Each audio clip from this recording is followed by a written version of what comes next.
Perfecto, Me pastor. imagino. Excelente, pastor. Listo. El estilo de vida y las actividades del remanente, especialmente en el tiempo del fin, eso es lo que vamos a ver el día de hoy. Hay dos extremos que debemos evitar. Un extremo es el ser alarmista, el estar diciendo ya tenemos que irnos a los montes porque ya se dio un decreto de muerte, han matado por aquí a un pastor, así que tenemos que huir, ¿no? Ese es un extremo, el extremo alarmista, ¿no? Y decir, no, ya Jesús viene, el próximo año viene Jesús. Extremo alarmista, no debemos caer en ese extremo. Pero el otro extremo, que es igualmente peligroso, es caer en la indiferencia. Sentarnos y decir, bueno, aquí no pasa nada, todo está igual, no va a pasar nada, no se asusten, no hagan nada, todo está tranquilo. Ese es el otro extremo, y quedarnos sentados sin hacer nada. Tenemos que mantener el equilibrio, no ir ni a uno ni a otro extremo. Debemos abrir bien los ojos y abrir bien los oídos, qué es lo que está aconteciendo en el mundo que nos rodea y darnos cuenta que estamos viviendo ya tiempos del fin y que debemos prepararnos para enfrentar ese tiempo del fin. Y el remanente de Dios debe tener un estilo de vida, una forma de vida que lo identifique como parte del pueblo de Dios. Y de eso vamos a hablar esta tarde. El libro de Pedro, segunda de Pedro, capítulo 3, versículos del 11 al 13 dice, bueno, antes de entrar a Pedro, los comentarios que vamos a hacer, todos son sacados del libro del Espíritu de Profecía, que se llama Eventos de los Últimos Días. Está basado en el capítulo 6. Ustedes pueden leer el capítulo 6 del libro Eventos de los Últimos Días y ahí ustedes tienen con mucha mayor amplitud todo lo que vamos a conversar en esta tarde. Entonces, el libro de Segunda de Pedro dice lo siguiente, puesto que todas estas cosas han de ser deshechas, ¿cómo no debéis vosotros andar en santa y piadosa manera de vivir, esperando y apresurándoos para la venida del Dios, para la venida del día de Dios, en el cual los cielos, encendiéndose, serán deshechos, y los elementos, siendo quemados, se fundirán? Pero nosotros esperamos, según sus promesas, cielos nuevos y tierra nueva, en los cuales mora la justicia. Así que aquí está el equilibrio. Tenemos que ver lo que pasa en nuestro alrededor. Tenemos que saber qué es lo que se viene en el futuro cercano. Tenemos que saber, pero mientras tanto, tenemos que vivir en santa y piadosa manera de vivir. Ese es el estilo de vida del remanente. ¿Cómo vivir en santa y piadosa manera de vivir? Eso es lo que vamos a ver esta tarde. Pero antes vamos a ubicarnos en el mapa profético para saber cuáles son los tiempos en que nosotros estamos viviendo. Aquí tenemos la línea del tiempo y en esta línea del tiempo hay 3 eventos que son cruciales. Estos 3 eventos son importantísimos.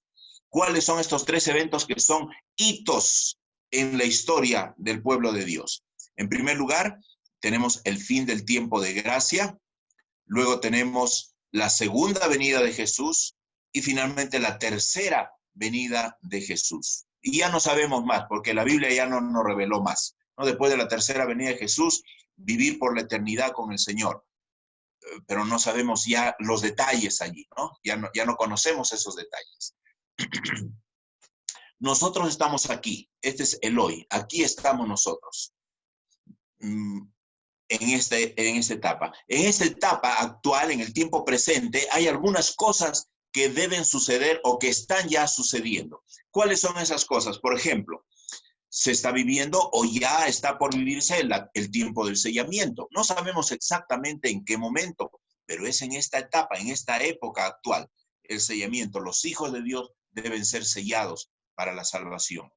También se debe dar la lluvia tardía, el derramamiento del Espíritu Santo, y debemos orar por el derramamiento del Espíritu Santo.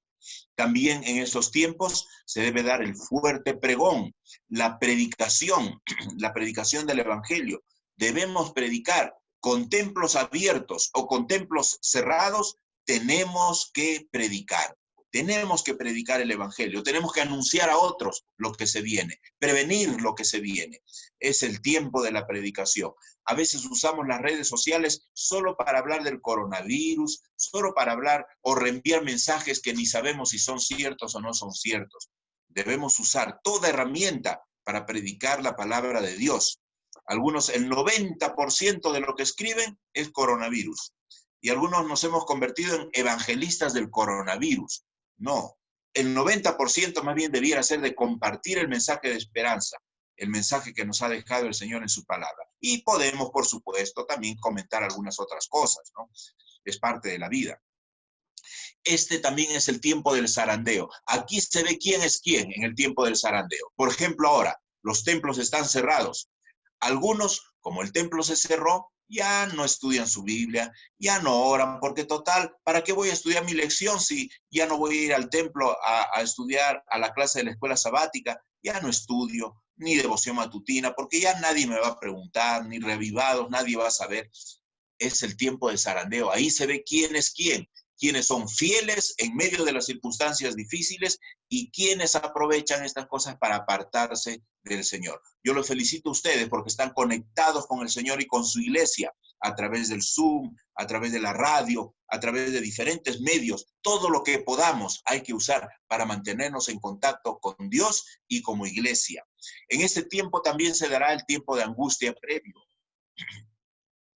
Bueno, luego, al final de este momento actual, un poquito antes del fin del tiempo de gracia, no sabemos cuánto tiempo antes, pero un poquito antes del fin del tiempo de gracia, los 4 ángeles sueltan los vientos. Entonces empiezan a venir algunas calamidades, la frecuencia y la intensidad de los terremotos, de los maremotos, de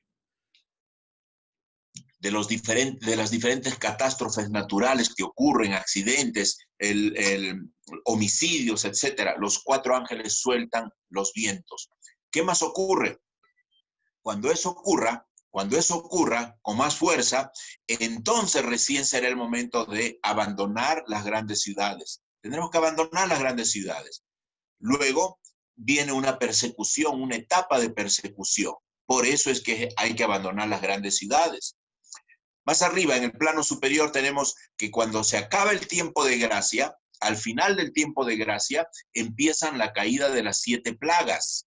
Las 7 plagas empiezan a caer sobre el mundo entero. Y estas 7 plagas producen un tiempo de angustia en el mundo. Pero eso ya es después del fin del tiempo de gracia, antes de la segunda venida de Jesús. O sea, es el futuro cercano. Pero dentro del tiempo de angustia habrá algo. Habrá un decreto de muerte. Cuando se dé ese decreto de muerte, entonces la persecución será más dura, más fuerte.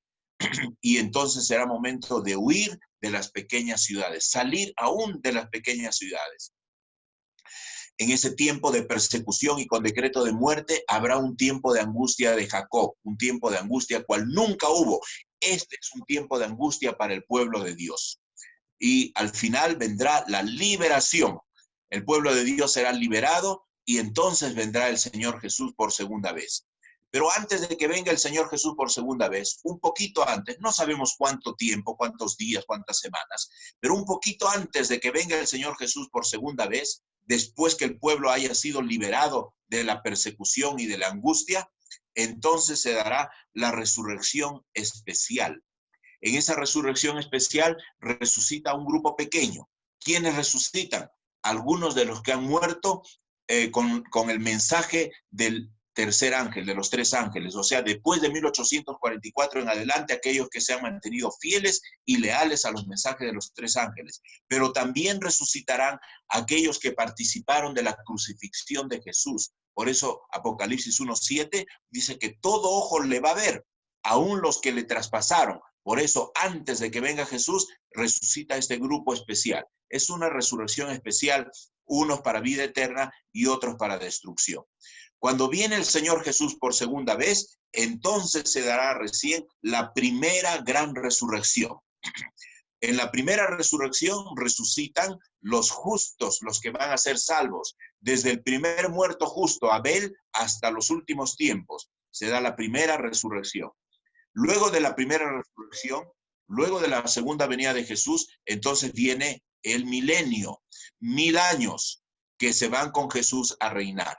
Y al final del milenio, entonces se produce la tercera venida de Jesús y ahí se da la segunda resurrección. En la segunda resurrección resucitan los impíos, pero ellos resucitan solo para ser destruidos. Entonces, la primera resurrección se da cuando Jesús viene por segunda vez. Y la segunda resurrección se da cuando Jesús viene por tercera vez. Por eso la Biblia dice, bienaventurado el que tiene parte en la primera resurrección, porque esta es de los salvos.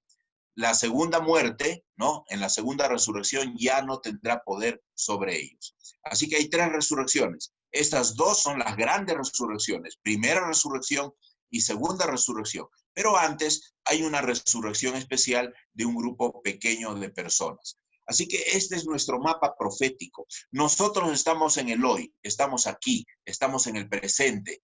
Pero todo esto se va a vivir, se va a experimentar o ya se está experimentando algunas de estas cosas. Ya a algunos se le está dando el zarandeo, ya se está dando la predicación con fuerza, ya el Espíritu Santo poco a poco se va derramando y algunos tal vez ya están siendo sellados.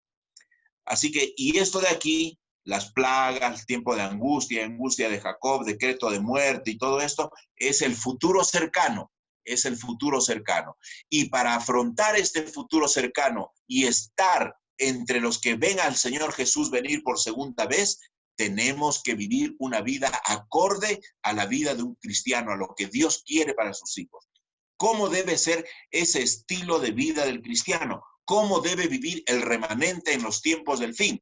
Les animo entonces a que lean el capítulo 6 del libro Últimos Eventos de los Últimos Días de Elena de White para poder estar al tanto. Pero vamos a ver aquí un resumen. Vamos a ver rápidamente ocho cosas de cómo debe vivir el pueblo de Dios. En primer lugar, debe vivir haciendo el trabajo misionero. No nos cansemos de predicar. Tenemos que anunciar el mensaje, tenemos que predicar. Es el tiempo del fuerte pregón. No podemos quedarnos sentados. Elena de White dice, cada miembro trabaje por él según su capacidad. Nadie le pide que haga más de lo que puede dar.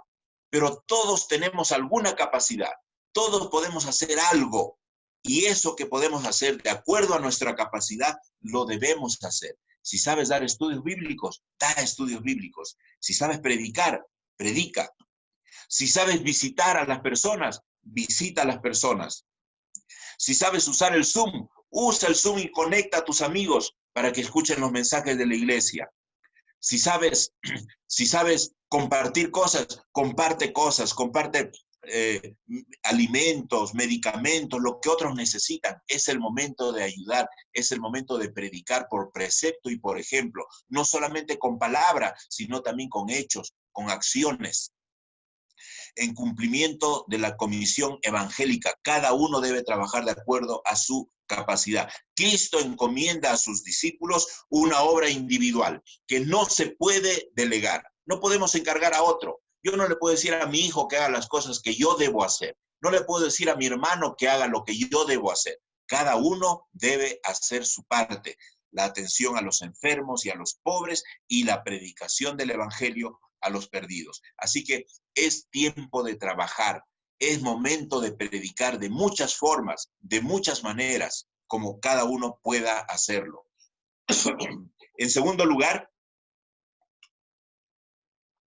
¿cómo debemos prepararnos como pueblo de Dios para esos tiempos que ya se acercan? Trabajando cotidianamente, trabajando. Cristo declaró que cuando Él venga, algunos estarán sembrando en el campo, otros segando, cosechando y recogiendo la cosecha, y otros moliendo en el molino. O sea, cada uno va a estar haciendo algo. Vamos a estar trabajando, vamos a estar en actividad, no vamos a estar ociosos, no vamos a estar sentados. Tenemos que trabajar. Dios no quiere hijos, personas que estén ociosas. Dios quiere que trabajemos. Por eso que cuando Él venga, cada uno va a estar trabajando en alguna cosa, en lo que sabe hacer. No es la voluntad de Dios que sus escogidos abandonen los deberes y responsabilidades de la vida. No. y se entreguen a una contemplación ociosa, viviendo en un sueño religioso. Eso, hermanos, no es para iglesia adventista, no es para el pueblo remanente. Decir, no, yo soy cristiano, yo me dedico a orar, oro en la mañana, oro durante la mañana, oro en la tarde, oro en la noche, y todo el día leo mi Biblia. ¿Y en qué trabajas? No, no trabajo porque yo me dedico al Señor. Hermanos, eso es falso, eso es ficticio, eso es ficticio. Es cierto, debemos tener a Dios en primer lugar y dedicar nuestra vida a Él, pero también tenemos que trabajar. No, el cristiano, el Hijo de Dios, no es ocioso. Desde que Dios creó a Adán y Eva, le dijo, vas a labrar el huerto. Así que el cristiano, el adventista, trabaja. El adventista trabaja. No vivir un sueño religioso, que después se va a convertir en pesadilla. ¿Cómo más debe vivir el pueblo de Dios, el pueblo remanente para el tiempo del fin? Siendo fieles en los diezmos y ofrendas. Oh, pero ahora ya no trabajo porque el coronavirus, la cuarentena, gano muy poquito, apenas trabajo y gano 100 soles nada más, ¿no?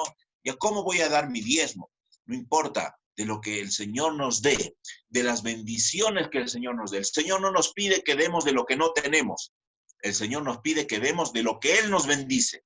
Si me bendice con 100 soles, pues daré 10 soles. Si me bendice con 1000, daré 100. Debemos nosotros ser fieles al Señor. No importa cuarentena, no importa coronavirus, no importa si son tiempos difíciles o tiempos fáciles, no importa. En todo tiempo, el cristiano tiene que ser fiel al Señor con sus diezmos, con sus ofrendas. El diezmo es sagrado, reservado por Dios para Él mismo. Debe traérselo a su tesorería, a fin de ser usado para sostener a los obreros evangélicos en su trabajo. El evangelio tiene que seguir siendo predicado. Y en medio de las circunstancias difíciles hay que seguir enviando misioneros a predicar por el mundo. Las necesidades de la causa aumentarán continuamente a medida que nos acerquemos al fin del tiempo. Mientras más cerca estemos al tiempo del fin o al fin del tiempo, hay más necesidades y no podemos nosotros dar la espalda a nuestra iglesia y a nuestro Dios. En cuarto lugar, ¿de qué otra manera debe prepararse el pueblo de Dios? ¿De qué manera debe vivir el pueblo de Dios, el pueblo remanente en los tiempos del fin? En cuarto lugar, estableciendo nuevas instituciones. Como iglesia, debemos seguir estableciendo instituciones. Algunos quizás digan, pero si el Señor ya viene pronto, ¿qué necesidad existe de establecer colegios, escuelas, hospitales, fábricas de alimentos? ¿Ya para qué? ¿Qué necesidad hay de que nuestros jóvenes aprendan oficios? ¿Para qué voy a enviar a mi hijo a la universidad a estudiar? Si ya Jesús viene pronto, ya no, ya que no estudie. No, hermanos, esa no es la voluntad de Dios. La perspectiva de la pronta venida de Cristo no debiera conducirnos a la ociosidad. No, de ninguna manera. Cristo viene pronto, debemos vivir como que si Cristo viene mañana, pero al mismo tiempo debemos trabajar como si tuviésemos todavía 100 años por delante, seguir trabajando, que el Señor nos encuentre trabajando, que el Señor nos encuentre obrando, que el Señor no nos encuentre ociosos. Al contrario, dice, debiera impulsarnos a hacer todo lo que podamos para bendecir y beneficiar a la humanidad. Y si podemos nosotros establecer instituciones que sirvan a los demás, pues tenemos que hacerlo. Hasta que Cristo venga, tenemos que seguir haciéndolo y seguir preparándonos. Una quinta manera, cómo el pueblo de Dios, como remanente, debe prepararse para el tiempo del fin, para estos tiempos finales que ya estamos acercándonos cada vez más. En quinto lugar, mejorando el estilo de vida. Qué importante es esto. Los adventistas hemos recibido una luz extra que los otros cristianos no tienen.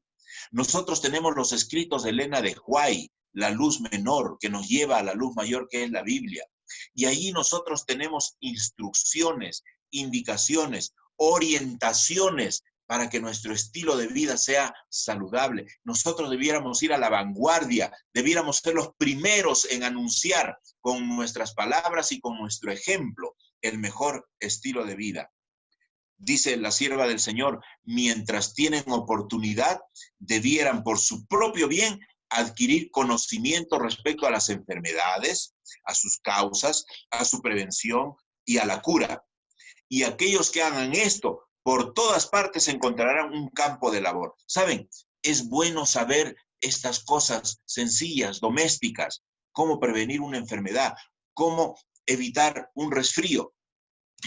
Algunos, para evitar los resfríos, cuando van en las combis, en los combis, en el transporte público, cierran todas las ventanas. Eso es dañino, eso es perjudicial, porque estamos todos respirando ese aire encerrados. Eso trae enfermedades. Abramos las ventanas aunque sintamos un poco de frío.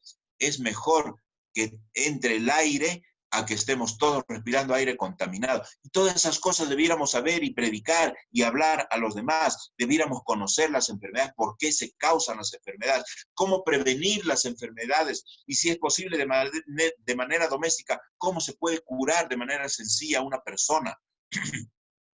Deseo deciros, dice ella, que pronto no habrá obra en la línea ministerial. Muy pronto, tal vez ya ni siquiera vamos a poder predicar porque estará prohibido, habrá decreto de muerte para los que prediquen. Entonces, sí podremos trabajar a través de la obra médico-misionera. O sea, es la forma como nosotros podemos llegar a las personas. Y una vez que lleguemos a las personas, entonces también escucharán el mensaje que tenemos para darles a ellas. Elena de White habla acerca de estos remedios verdaderos. Nosotros le llamamos también remedios naturales. No todos son naturales, pero son remedios verdaderos, como ella dice. Miren, el aire puro, el sol, la abstinencia, el descanso, el ejercicio, un régimen alimenticio conveniente, el agua y la confianza en el poder divino son los verdaderos remedios. ¿Saben?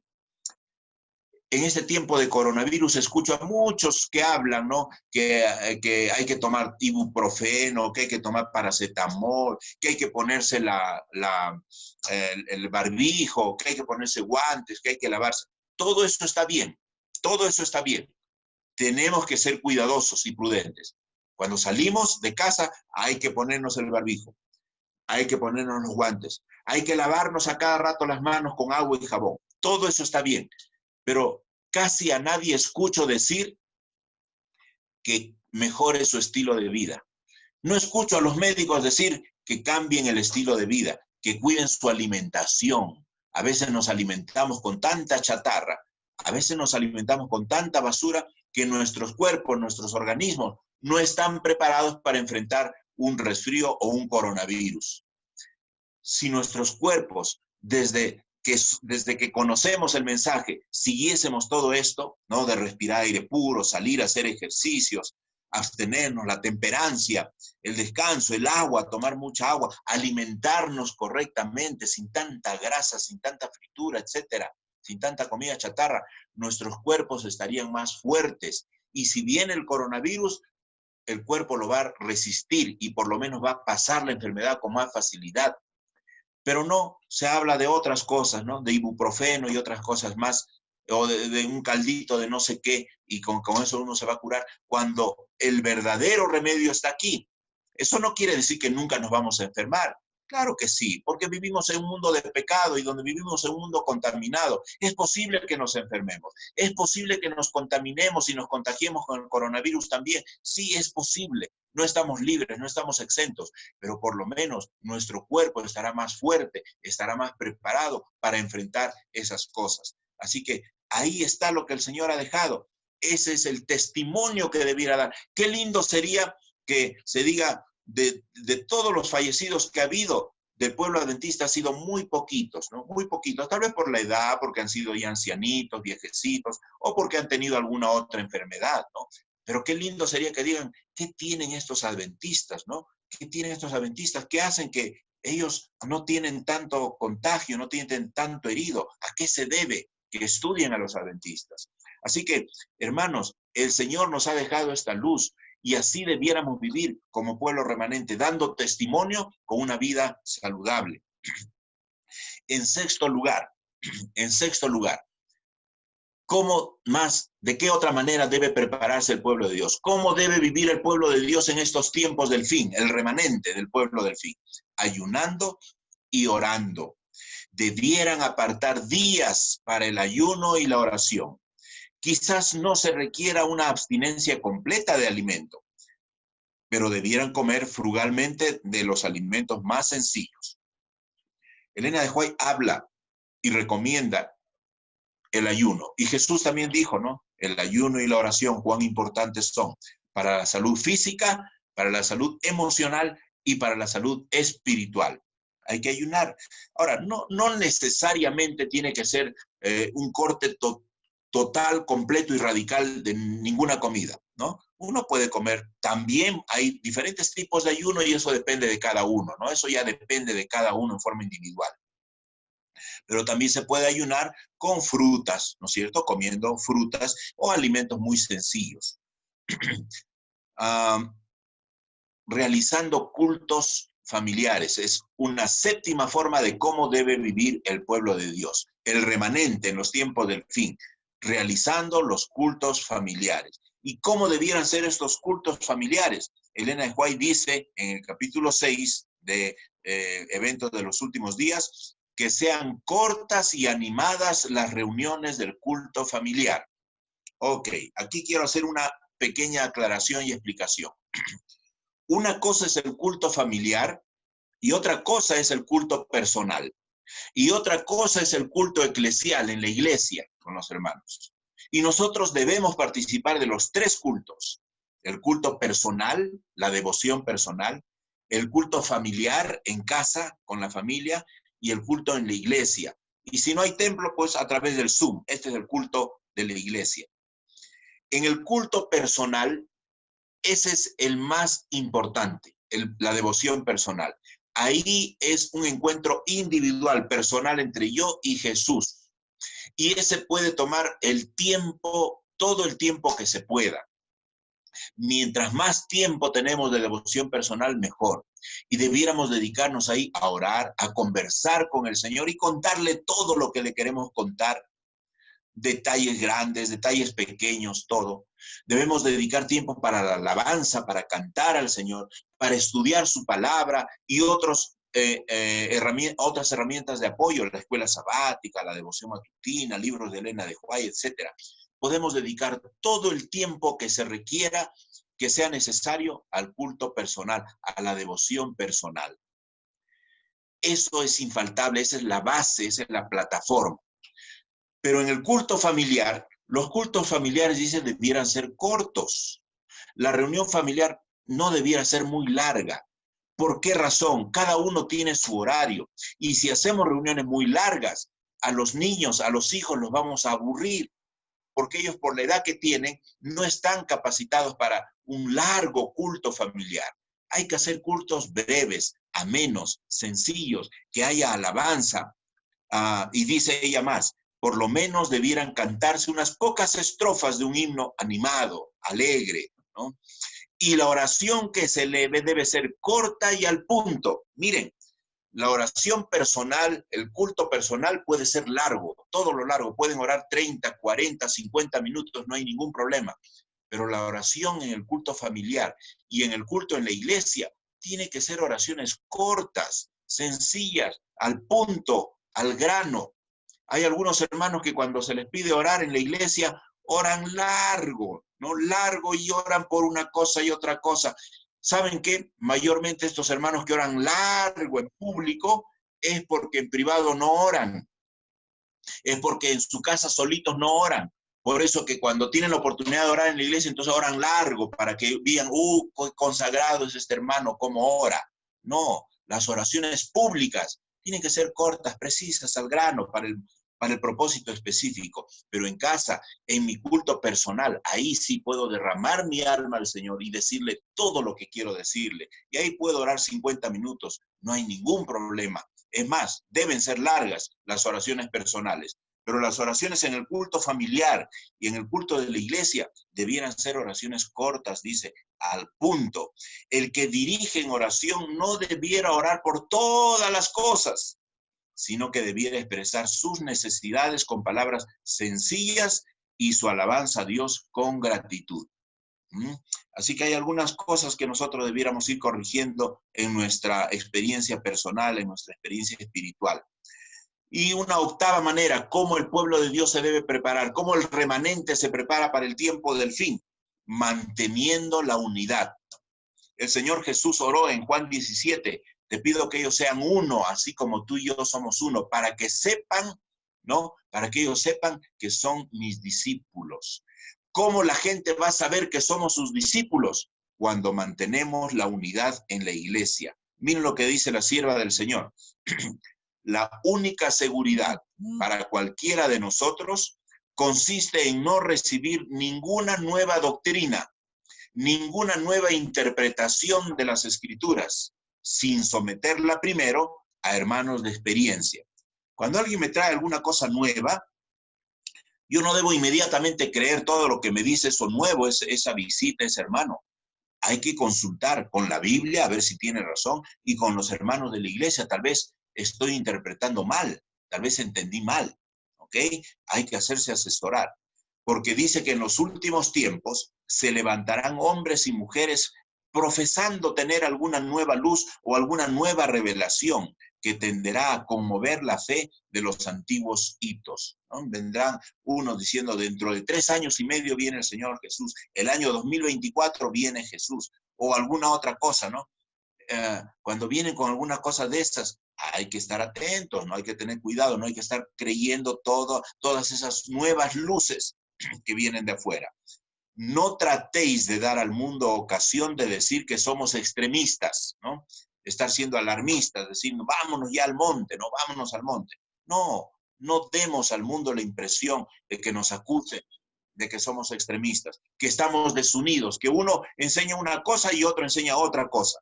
Evitemos las disensiones, evitemos la desunión, evitemos los conflictos, tratemos de vivir en unidad.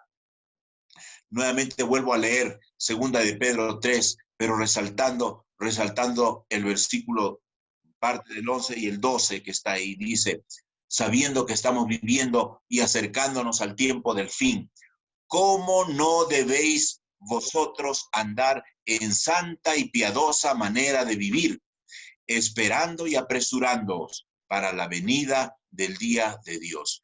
Debemos vivir en santa y piadosa manera de vivir, porque el Señor viene pronto. Y muy pronto nosotros veremos esta imagen, al Señor Jesús viniendo por segunda vez. Pronto esto será una realidad. Cada vez estamos más cerca a este día. Nuestra salvación está más cerca, mucho más cerca de que cuando nosotros creímos. Está cerca esta imagen, el Señor Jesús viniendo por segunda vez. Y qué lindo sería que estemos todos nosotros con nuestras familias en primer lugar, que no falte un hermano, que no falte un papá, que no falte un hijo. Y si hay un hijo que está fuera de la iglesia, oremos por ese hijo para que el Señor con sus lazos de amor los alcance y los traiga de nuevo al redil. Pero no permitamos que en nuestra familia alguno se pierda. Y también las personas que nos rodean y otras personas que puedan recibir el mensaje de salvación para que pronto todos disfrutemos de la presencia del Señor. Que el Señor los bendiga, apreciados hermanos, que los bendiga y que les dé fortaleza para enfrentar tiempos difíciles que se acercan, pero con la ayuda de Dios saldremos victoriosos y el Señor dará la corona de la vida a aquel que se mantiene fiel y leal. Que el Señor bendiga a su pueblo, que el Señor bendiga al pueblo remanente. Que tengan una linda semana y muchas gracias por la invitación. Muchísimas gracias.